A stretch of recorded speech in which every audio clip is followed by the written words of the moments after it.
Amin. Oke. Selamat datang dokter, kita akan masuk ke modul 3 tentang mencari literatur.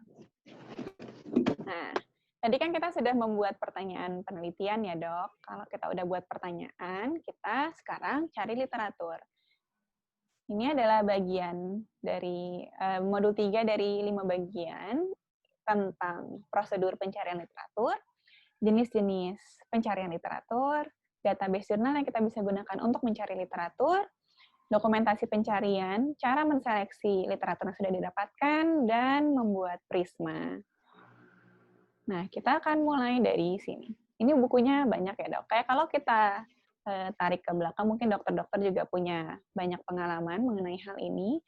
20 tahun atau 15 tahun yang lalu, kalau kita mau mencari literatur, kita harus ke perpustakaan. Koneksi internet masih belum bagus.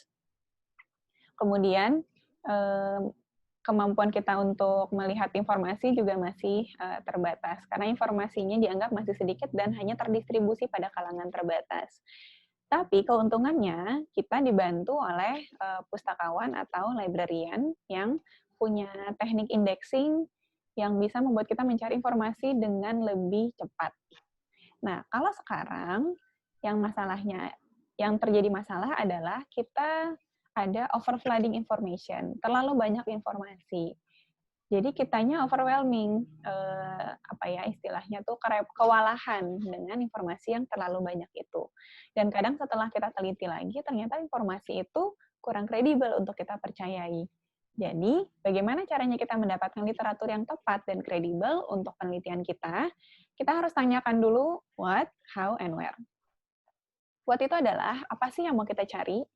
Kalau kita sudah buat pertanyaan penelitian, kita akan jauh lebih mudah dalam mencari apa yang mau kita cari. Kemudian how, gimana caranya? Apakah kita masih harus pergi ke perpustakaan? Atau kita bisa lakukan di rumah?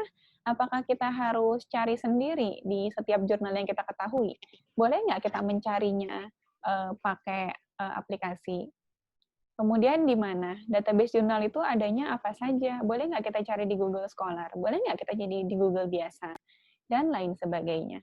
Nah, setelah kita punya pertanyaan-pertanyaan tersebut, ini kita pastikan prinsip pencarian literaturnya.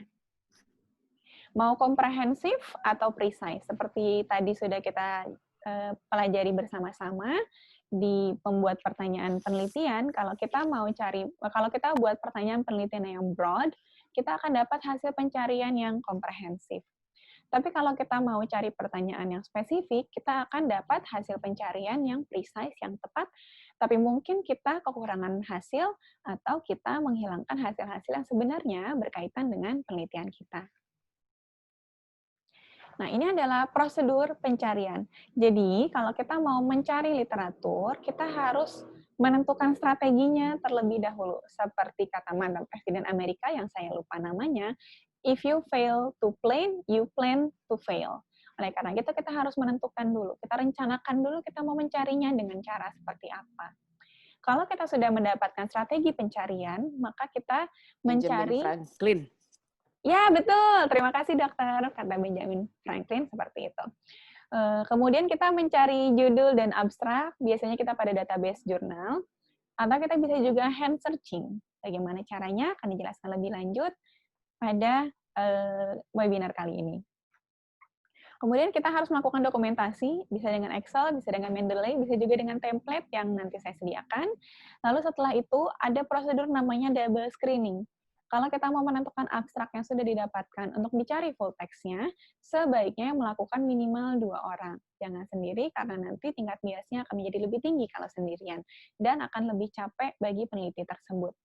Setelah kita mendapatkan full text-nya, kita seleksi full text-nya, lalu kita dapat hasil yang bisa kita nilai biasnya. Kita akan masuk ke pertanyaan yang berat dan narrow sudah, strategi pencarian literatur. Ada beberapa strategi yang bisa kita gunakan, dan yang lebih baik digunakan adalah menggabungkan seluruh strategi ini. Kita bisa mencari dengan menggunakan keyword, seperti yang biasa kita lakukan, dan keyword-nya bisa ditambah dengan Boolean operator. Setelah kita mendapatkan pencarian dengan keyword dan Boolean operator, kita bisa juga gunakan controlled vocabulary dengan Boolean operator, Dan setelah kita mendapatkan hasilnya, kita juga bisa melakukan systematic snowballing. Lalu, kalau kita masih merasa hasilnya kurang atau kita bisa mendapatkan hasil lagi dari sumber yang tidak terdaftar di jurnal database, kita bisa melakukan handpick atau hand search. Kita mencari sendiri tanpa menggunakan algoritma dari mesin pencari. Apa sih yang dimaksud dengan keyword? Keyword itu adalah kata kunci yang yang diletakkan untuk memudahkan mesin pencari ketika memberikan abstrak atau judul dari suatu artikel ilmiah. Nah, keyword ini pencariannya sangat sederhana dan kata-katanya biasanya user base. Untuk memudahkan pencarian dan untuk mendapatkan hasil yang lebih akurat, kita bisa pakai yang namanya Boolean operator. Kita bisa tambahkan and, or, near, no, atau kita bisa menggunakan asterisk, bisa pakai simbol bintang, tanda tanya, dan lain sebagainya untuk mengurangi kemungkinan kegagalan pencarian akibat kesalahan ejaan. Misalnya kita mau pakai kata singular atau plural. Kita mau pakai yang ejaan Amerika atau ejaan Inggris. Nah, itu kita bisa pakai asterisk. Kemudian ada yang disebut dengan controlled vocabulary. Kalau di dunia kedokteran gigi, kita familiar dengan terminologi yang disebut dengan MASH term.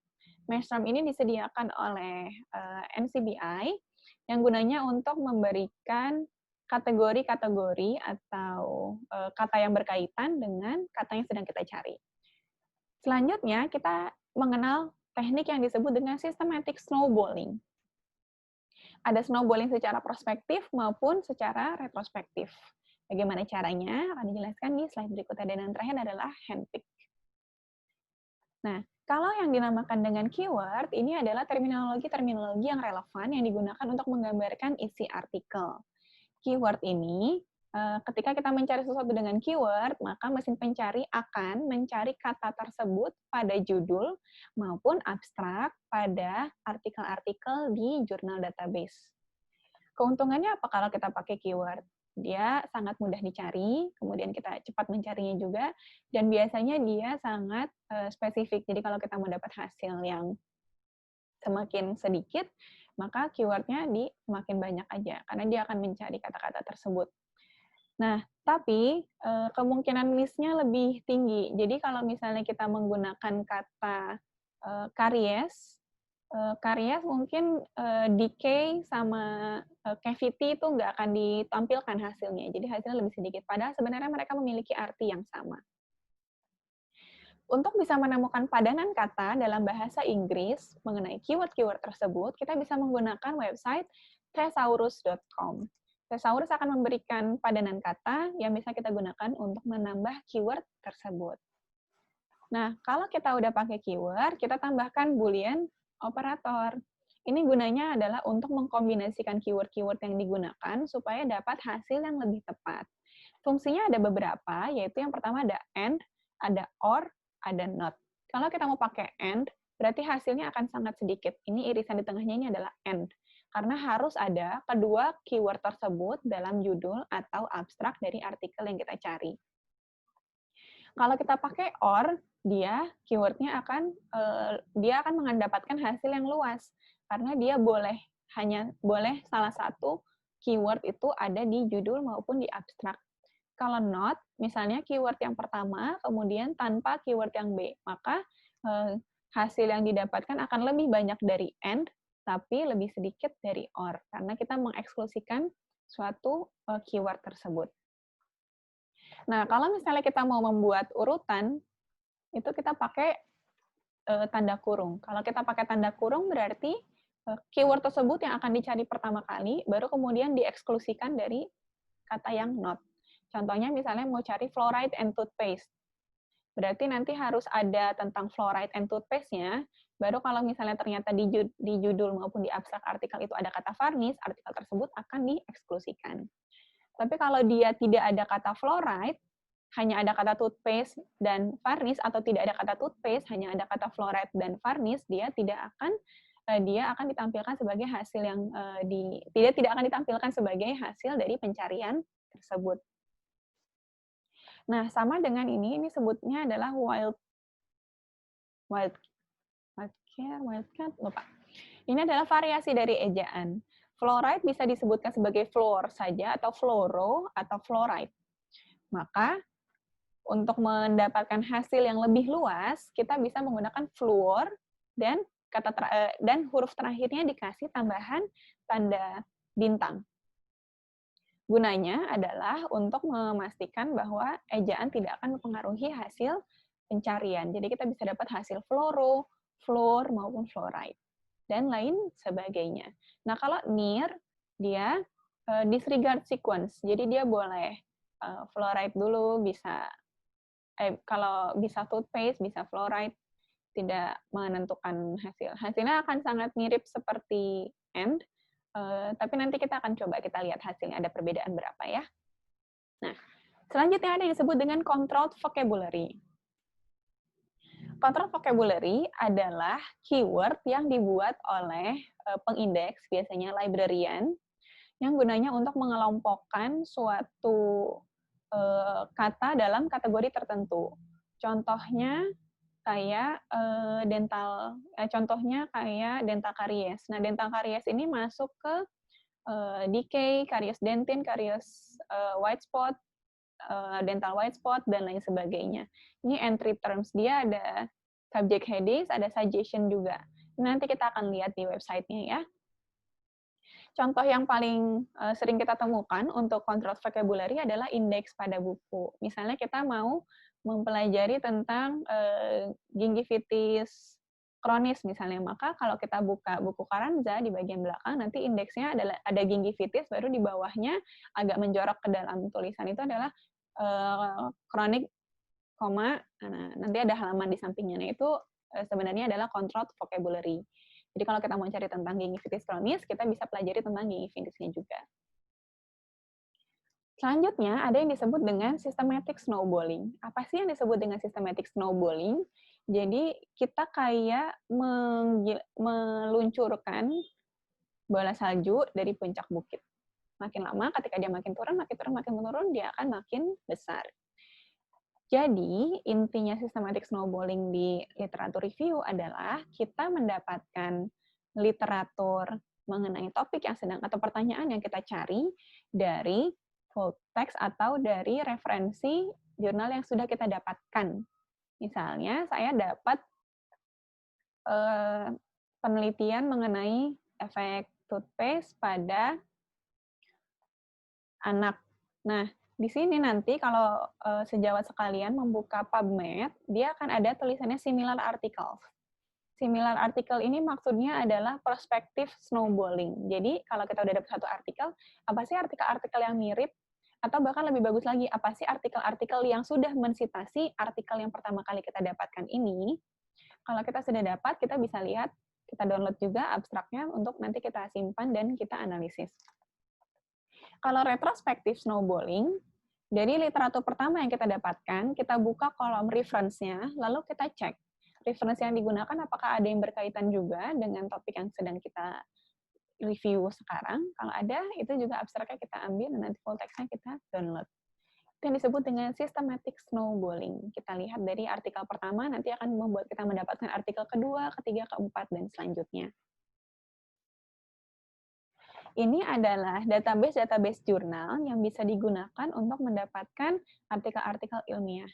Sejawat sekalian bisa pakai EBSCOhost, ini berbayar, biasanya dilanggankan oleh institusi.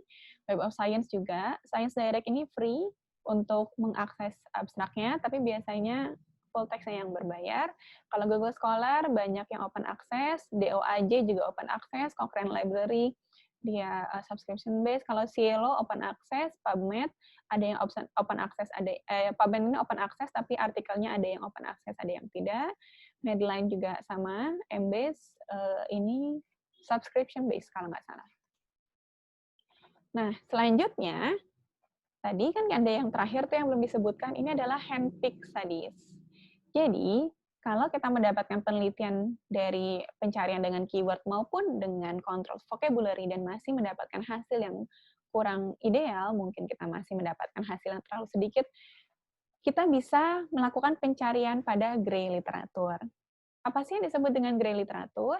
Gray literatur adalah penelitian-penelitian yang tidak melewati proses peer review untuk dipublikasikan. Misalnya laporan-laporan dari pemerintah, kemudian ada juga skripsi, tesis, disertasi, maupun laporan-laporan dari perusahaan-perusahaan. Kita tidak bisa melakukan pencarian dengan menggunakan keyword maupun dengan menggunakan controlled vocabulary kalau repositorinya maupun website dari perusahaan atau pemerintah tersebut tidak memiliki sistem pencarian yang baik. Tapi kita bisa melakukan pencarian dengan membuka website lembaga atau perusahaan tersebut, membuka repositori universitasnya untuk mencari data-data primer. Nah, seperti yang sudah kita bahas di pertemuan yang lalu, saya pribadi tidak sependapat bahwa pencarian systematic review harus dilakukan pada jurnal yang bereputasi. Kenapa? Karena data penelitian yang dipublikasikan dalam jurnal telah melalui berbagai macam proses dan banyak sekali faktor yang mempengaruhi sampai penelitian itu bisa dipublikasikan. Belum tentu penelitian yang tidak terpublikasi adalah penelitian yang jelek.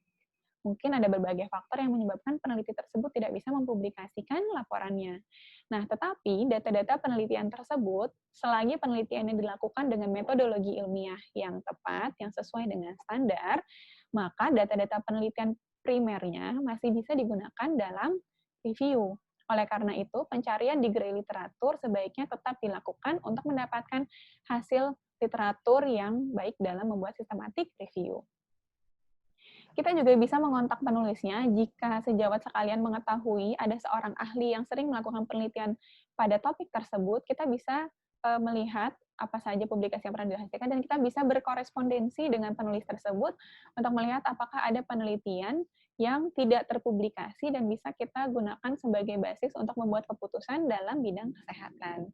Kita juga bisa lihat langsung ke website jurnalnya, karena ada beberapa jurnal yang tidak terindeks di beberapa database. Ada jurnal yang tidak terindeks di Google Scholar, ada yang terindeks di Google Scholar tapi tidak terindeks di Dewa Aja dan lain sebagainya. Jadi kita bisa pastikan ke website jurnal, kalau jurnal tersebut berhubungan dengan topik yang sedang kita pelajari, maka kita bisa mencari sendiri data-data penelitiannya dari menelusuri masing-masing edisi jurnal tersebut di website-nya. Nah, kita akan menggunakan Mendeley dalam tahapan selanjutnya setelah kita menentukan strategi pencarian. Jadi kita udah menentukan strategi pencariannya, terus kita udah dapat beberapa hasil. Apa sih yang harus kita lakukan? Kita simpannya di Mendeley. Kita buka Mendeley-nya, kemudian kita buat folder baru di sini, di atas ini buat folder baru. Kemudian dari folder barunya diklik, kemudian kita add. Kita download bibtex dari aplikasi dari PubMed atau misalnya dari database jurnal yang lain, lalu kemudian kita add, nanti dia akan langsung muncul abstrak, judul, penulis, dan lain sebagainya. Kita bisa juga menggunakan Mendeley untuk check for duplicate, kemudian untuk menentukan apakah abstrak tersebut akan kita download full text-nya atau tidak. Prosedur ini akan saya demonstrasikan nanti. Nah, ini adalah Prisma Flow Diagram. Prisma Flow Diagram ini adalah kerangka proses untuk mendapatkan literatur dari pencarian yang dilakukan. Jangan lupa kita harus selalu melakukan dokumentasi, baik dari pencarian yang dilakukan melalui database searching, maupun pencarian yang dilakukan dari grey literatur. Kemudian kita harus mencatat juga berapa jumlah abstrak yang masih ada setelah duplikatnya dibuang, lalu setelah itu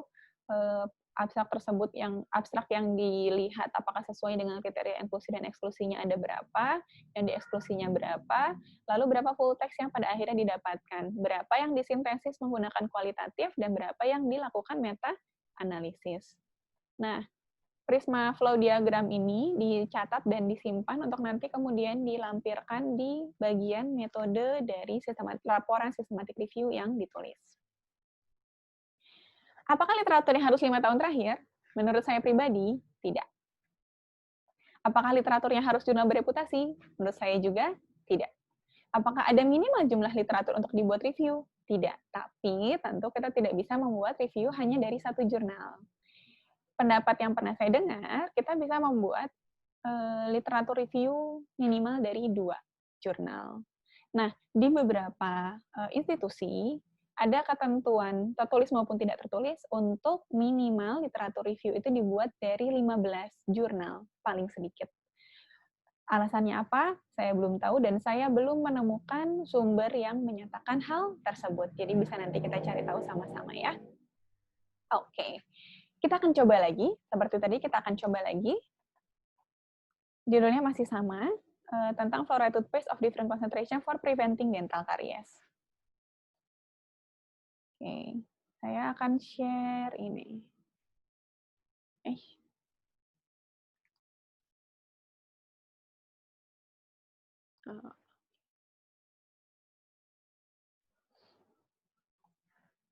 Coba kita lihat ya.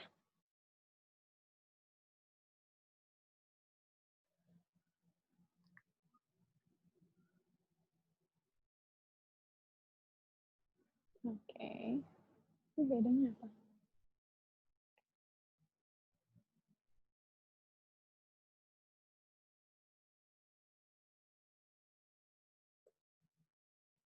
Ya. Nah, saya mau lihatkan dulu template-nya, Dok. Jadi, ini adalah template untuk systematic review untuk membuat search. Ya. Jadi di atas ini ada kolom inklusi, kemudian ada population and setting, intervention atau exposure, comparison outcome, kemudian ada key konsepnya apa, baru kemudian sinonimnya, baru setelah itu control vocabulary-nya, dan jangan lupa ada eksklusi. Sama ya. Nah, setelah itu di bawah sini ada tabel untuk menuliskan search builder-nya dan hasil yang didapatkan. Nah, kemarin saya udah coba buat, kita akan pakai template yang udah saya buat tadi ya. Ini yang udah diisi contohnya. Pertama, oke, key konsepnya apa? Kalau population and setting, konsepnya tadi adalah children, adolescent, atau adult. Kita ambil yang pertama dulu ya, kita ambil yang children. Kalau children ini free text terms atau sinonimnya apa aja sih? Kita buka saya pakai Mozilla. Kita buka Thesaurus tadi ya, Dok ya. Thesaurus. Oke. Nah, kalau kita udah membuka website Thesaurus, kita tinggal paste keyword yang tadi kita cari, kita nanti dapat sinonimnya. Oke. Children. Ada nggak hasilnya? Oke. Children sinonimnya apa? Ada adolescent, baby, infant, juvenile, kid, minor, offspring, dan lain sebagainya. Kalau yang di sini paling relevan, kalau di sini paling kurang relevan. Nah, karena selain children, saya juga akan pakai kata teenager atau adolescent, maka saya tidak akan pakai kata yang pertama, yang kedua, dan yang ketiga. Saya akan pakai kata kid, atau saya akan pakai kata youngster, dan lain sebagainya. Ini kita lihat. Oke. Untuk yang pertama, sinonimnya adalah toddler, kid, youngster, prepubescent, preschool, school age. Karena dia adalah terminologi dari children. Yang kedua, adolescent.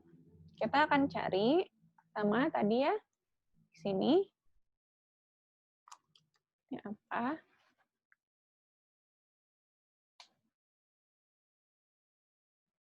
Adolescent itu juvenile, teenager, youngster, youth, teen. Oke, kita taruh semua di sini. Juvenile, teenager, preteen, youngster ternyata masuknya ke sini. Nggak apa-apa, kita pindahin.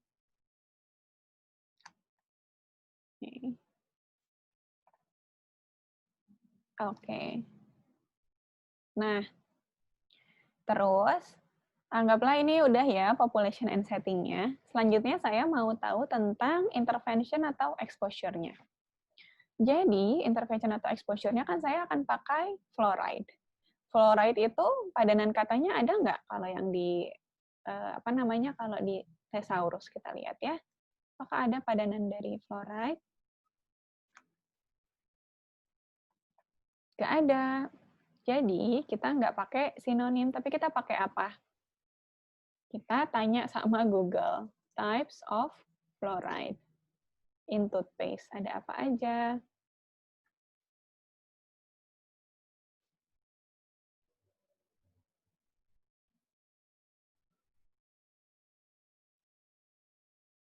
Tidak ada juga. Kita bisa cari di Google Scholar. Kalau ini saya dapat dari Cochrane Report-nya. Tentang jenis-jenis fluoride yang ada. Mungkin APF, NaF, sodium F. Kalau Na kan natrium, tapi di bahasa Inggris namanya sodium fluoride, amin fluoride, stannous fluoride, dan lain sebagainya. Ini bisa juga disebutkan.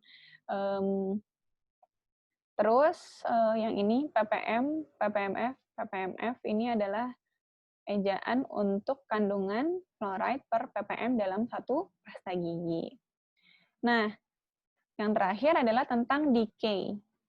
Kita lihat ya, kalau decay itu apa sih? Bahasa sinonimnya apa sih?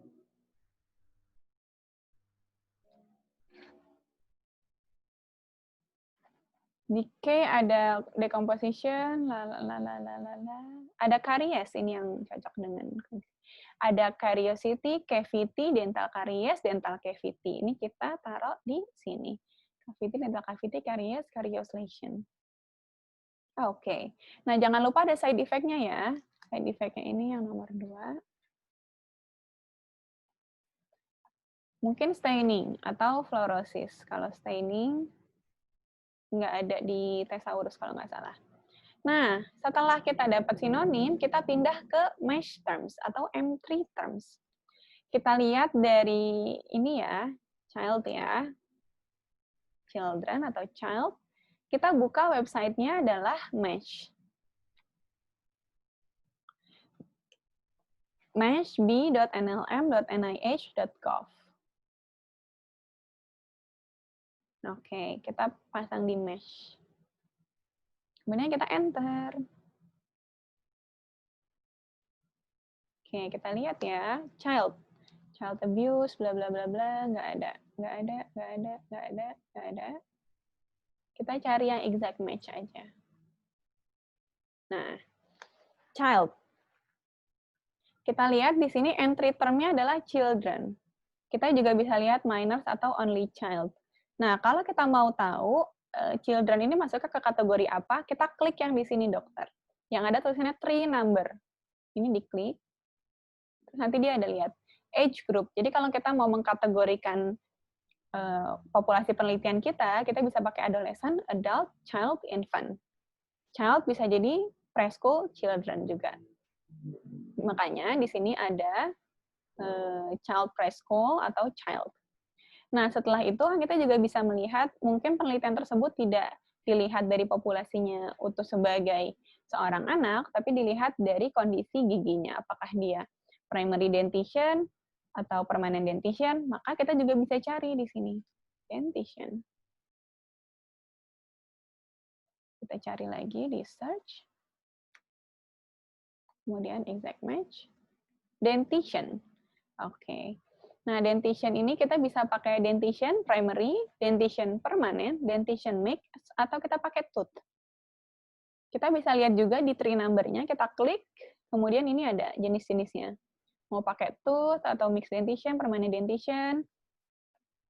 Nah, kalau udah, ini juga bisa kita klik lagi dokter supaya kita bisa dapat jenis control vocabulary yang lain.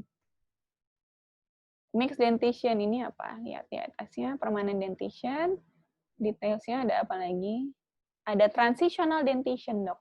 Terms yang bisa kita gunakan. Nah, terus habis itu, kalau kita mau lihat yang permanent dentition, katanya ada apa lagi?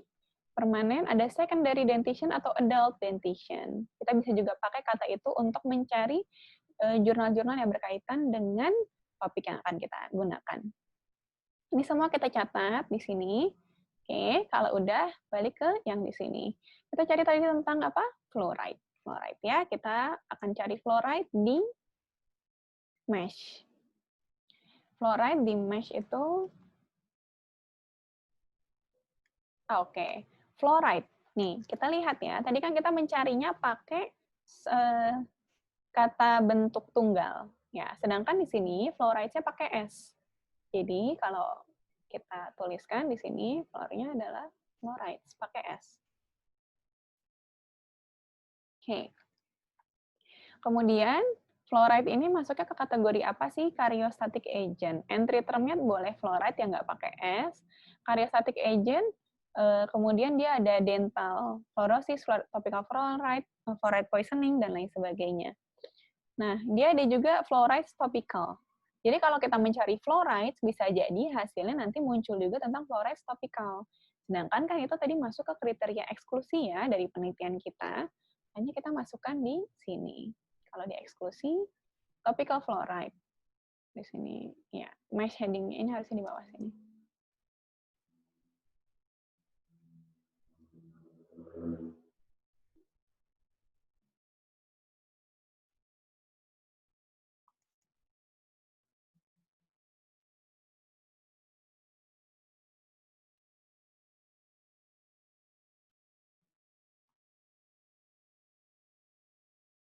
Oke, ini masuk ke bagian eksklusi.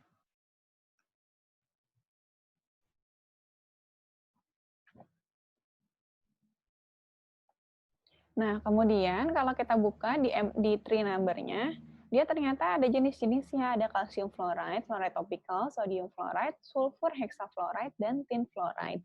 Ini juga bisa kita masukkan ke entry term ke mesh term kita. Di sini. Jadi kan kriteria inklusi segala macam fluoride ya. Udah ada belum tulisannya tin fluoride? Belum ada. Berarti kita masukin ke sini.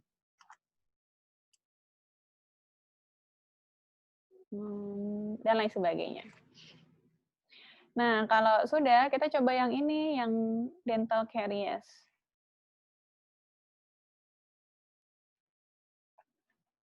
Oke, kita cari lagi ya, pakai dental caries. Ada? Oke, dental caries tuh apa aja entry termnya? Ada dental caries, caries dentin, dental decay, dental white spot, bla bla bla, dan segala macam. Kita lihat M3-nya ya, tree number-nya. Dia ada dental fissure, ada root caries. Apakah kita mau menggunakan dental fissure? Kalau enggak, berarti nanti dieksklusikan. Oke, nah kalau kita sudah dapat semua, kita buat yang namanya search builder. Apa sih yang disebut dengan search builder? Jadi di sini ada kata-katanya. Semua term yang ke bawah itu pakainya OR. Jadi kalau dia masih dalam satu kategori, boolean operatornya adalah OR. Toddler, or kid, or prepubescent, or preschool, or school age. Nah, nanti dia ditambahkan dengan kategori yang lain, intervention atau exposure-nya, comparison-nya, atau outcome-nya. Jadi dia pakainya and, nanti ada, kalau dia ke samping, dia tambahnya and ya, dok. Nah, kalau misalnya dia dengan kolomnya exclusion, itu kita pakainya not. Oke, saya akan mencontohkan untuk membuat search builder-nya. Nah, misalnya gini. Hari ini, misalnya tanggal 20 Juni, saya, ADZ, akan mencari di PubMed dengan search builder yang meliputi 4 komponen PICO tadi. Jadi saya pakai toddler, or kid, or youngster, or prepubescent, or preschool, dan floor, or bla bla bla bla bla, dan dentrifice, or toothbrush, or bla bla bla, dan cavity, or dental cavity, dan segala macam. Nah, ini kita lihat ya, ada berapa penelitian yang kita dapatkan. Kita carinya pertama di PubMed dulu. Oke. Oke, ini search PubMed ya. Kita masukin aja yang tadi. Oke. Karena ini adalah pencarian yang fokus dengan banyaknya and, pasti hasilnya akan sedikit. Jadi kita lihat dulu kita dapat berapa hasilnya. 3, kita hanya dapat 3 hasil. Nah, apakah 3 hasil ini bisa kita pakai? Ya, karena saya pakai filter. Kalau nggak pakai filter, dapatnya berapa? 55. Oke, kalau misalnya dia ada suggestion, boleh. Kasih suggestion. Dapat 51 hasil. Kalau 51 hasil ini jangan lupa tadi kita ada type of studies. Ya. Type of studies-nya apa? Kita lihat di sebelah kiri. My NCBI filter. Text availability-nya nggak apa-apa. Ini nggak usah diklik dulu. Article type-nya apa? Kita mau randomized control trial dan clinical trial atau kita mau review? Kita pakainya yang RCT dan clinical trial ya. Oke, kita bisa pakai dua-duanya. Kemudian kita mau dibatasi oleh tahun nggak? Kalau kita nggak dibatasi oleh tahun, ada berapa? Ada 20. Tapi kalau kita menggunakan pendapat, kita harus pakai penelitian yang hanya 5 tahun terakhir, ini penelitiannya tuh dari tahun 85 sampai tahun 2020 yang ditampilkan di sini. Kalau kita hanya mau pakai 5 atau 10 tahun terakhir, Mari kita lihat berapa hasil yang kita dapatkan. Kalau 10 tahun ada berapa? Ada 7. Nah, kalau cuma 5 tahun? Cuma 3. Kalau 1 tahun terakhir? Cuma 1. Jadi, semakin spesifik pencarian kita, akan semakin sedikit hasil yang bisa kita dapatkan. Tapi nggak apa-apa. Itu kembali kepada apakah protokol kita mau kita mendapatkan hasil yang broad atau yang narrow. Nah, kalau misalnya kita sudah dapat, ini kita klik kanan, kita akan download abstraknya. Tapi pastikan dulu dia memenuhi kriteria inklusi, ya. Oke. Ini adalah efek sodium fluoride dan phytate containing dendrifics on remineralization of enamel. Kita baca dulu abstraknya. Oh, ternyata abstraknya ini dia pakai 1150 ppm fluoride. Bisa kita ambil. Kemudian kita cite. Klik cite. Kemudian ada tulisannya download and bib. Tada. Kemudian kita save. Nah, kita ambil yang lain juga ya. Jangan lupa, tadi kan kita ada penelitian ini, oh dia pakai apa? Oh dia pakai CPP-ACP krim. Tapi dua-dua kelompok bisa kita pakai? Tentu bisa. Kita download. Habis itu, oke. Jadi ini hanya melihat sekilas ya dok ya. Karena nanti kita akan ada prosedur untuk merevisi abstrak yang sudah kita dapatkan. Oke, kalau ini apa? Dose dependent. Oke, dia pakai NAF sama ini. Bisa nggak ya? Ya anggaplah bisa ya. Kalau bisa, kita download NBIB. Oke. Nah, kalau sudah download, kita buka aplikasi Mendeley kita. Nih, buka Mendeley desktop.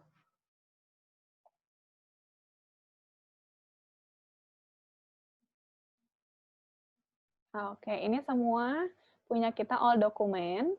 Nah, untuk membuat penelitian systematic review, kita harus punya dokumen sendiri, punya folder baru, folder sendiri. Caranya gimana? Di kiri atas ada tulisan folder, kita klik, nanti dia akan membuat satu folder. Kita namain. Namanya apa? Fluoride. Oke, penelitian fluoride-nya, ini kita klik foldernya, kemudian kita klik di sini ada sebelah kiri atas ada tulisan add file, ini diklik, kemudian tadi kita sudah download NBIB, ini kita select, 1, 2, 3, kemudian kita klik open. Tada, langsung muncul di Mendeley desktop kita. Jadi kita nggak perlu pusing lagi. Nah, setelah kita dapat abstraknya, karena kita baru dapat 3, nggak mungkin dong kita lakukan systematic review hanya dapat 3, benar nggak? Jadi kita cari lagi, kita kurangi jumlah keyword yang kita kurangi, boolean operator yang kita pakai. Oke. Ini sekarang saya hanya pakai yang population sama intervention-nya. Jadi saya nggak pakai yang outcome. Kita cari lagi ya. Cari lagi di PubMed. Oke, filternya masih sama supaya nggak ngulang, kita paste aja di sini. Oh ya, untuk nanti mahasiswa melakukan penelitian, ini harus di screenshot. Jadi kita benar-benar memastikan bahwa dia memang dapat 3 result dari situ. Ini kan kita bisa lihat kayak result per year-nya, filter yang diaplikasikan apa. Jadi halaman pertama dari search-nya ada hasil di situ itu di screenshot, kemudian dilampirkan di sini. Di sini, di bawah sini harusnya di screenshot. Tempelkan di sini di paste. Supaya kita bisa memastikan mereka melakukan prosedur penelitiannya dengan benar. Nah, ini kita delete dulu, kemudian kita paste yang baru, kita search. Kita dapat 30 result, yuk kita cek lagi. Kalau misalnya kita sudah pernah mengklik abstrak tersebut, biasanya dia akan berubah warna jadi ungu. Nah, itu bisa kita gunakan untuk mengurangi jumlah duplikasi abstrak yang mungkin kita dapatkan dari satu website. Kalau ternyata kita ternyata nggak sengaja ngeklik terus kita download juga nggak apa-apa. Nanti ada proses untuk menghilangkan duplikasi namanya. Boleh. Jadi ini kita ambil aja dulu semua ya. Oke. Kita ambil 5 teratas lah ya ceritanya. Nah, kita lihat deh yang pertama. Oh, ternyata dia pakai topical fluoride. Boleh nggak? Nggak boleh. Jadi jangan di-download. Close. Kemudian efek fluoride varnish. Nggak boleh juga. Close. Ini apa? Nggak nyambung sama sekali. Close. Tapi yang itu tadi dicatat. Jadi, ketika nanti kita lihat di search builder-nya, misalnya kita pakai yang ini, terus ternyata tidak ada yang sesuai dengan kriteria, atau misalnya kayak tadi kan dia ada yang satu pakai satu tadi apa sih namanya, dia ada dua yang pakai varnish, terus 28 laginya nggak nyambung gitu kan, apa sih namanya, yang diambilnya 0. Nah, gitu. 28-nya tadi apa, bla bla bla gitu. Oke, itu semua harus dicatat supaya kita nggak kehilangan monitoring dari jumlah literatur yang kita dapatkan. Oke, kalau ternyata hasilnya masih lebih sedikit dan nggak dapat juga, coba lagi, kurangi terus sampai kalau yang terakhir ini saya pakainya hanya intervention sama outcome, nggak pakai population dan nggak pakai comparison. Hasilnya dapatnya lebih banyak, tapi jumlah hasil yang didapatkan abstraknya berapa belum diketahui. Karena kemarin keburu capek nyarinya, karena sendirian. Nah, kalau kita sudah dapat, prosedur yang berikutnya kita dapatkan di sini, ini tadi search builder-nya. Nah, abstract storage. Kalau kita pertama kali buka Mendeley, ya ini kan masih ada yang warna hijau-hijau nih, hijaunya besar, 1, 2, 3, 4, 5. Atau misalnya ada 100 di sini abstraknya, nggak apa-apa, lebih bagus. Kalau kita mau mencek ada duplikasi atau enggak, kita lihatnya di sini. Mendeley kita tadi kita buka, kemudian kita klik nih yang author. Nanti dia akan menseleksi berdasarkan author. Kalau ada autornya yang sama, judulnya beda-beda tipis, diterbitkannya nggak jauh berbeda, terus nanti kita lihat datanya ternyata sama, berarti itu duplikasi. Kita langsung, kita boleh tandai. Caranya gimana? Kalau kita sudah membaca abstrak ini, jadi abstraknya ini kita klik dulu, terus kita baca. Benar-benar bisa apakah ini benar-benar perlu dicari full text-nya? Kalau perlu dicari, maka ini kita klik yang hijaunya, berarti mark as read. Kalau hijaunya sudah berubah jadi abu-abu kecil, berarti dia sudah kita baca. Kenapa ini penting? Karena bisa jadi kita membutuhkan waktu lebih dari 1 hari dalam membaca seluruh abstrak yang kita dapatkan. Kalau misalnya abstraknya ada 300 dan kita butuh waktu sebulan, kita harus tahu mana abstrak yang sudah kita baca dan mana yang belum.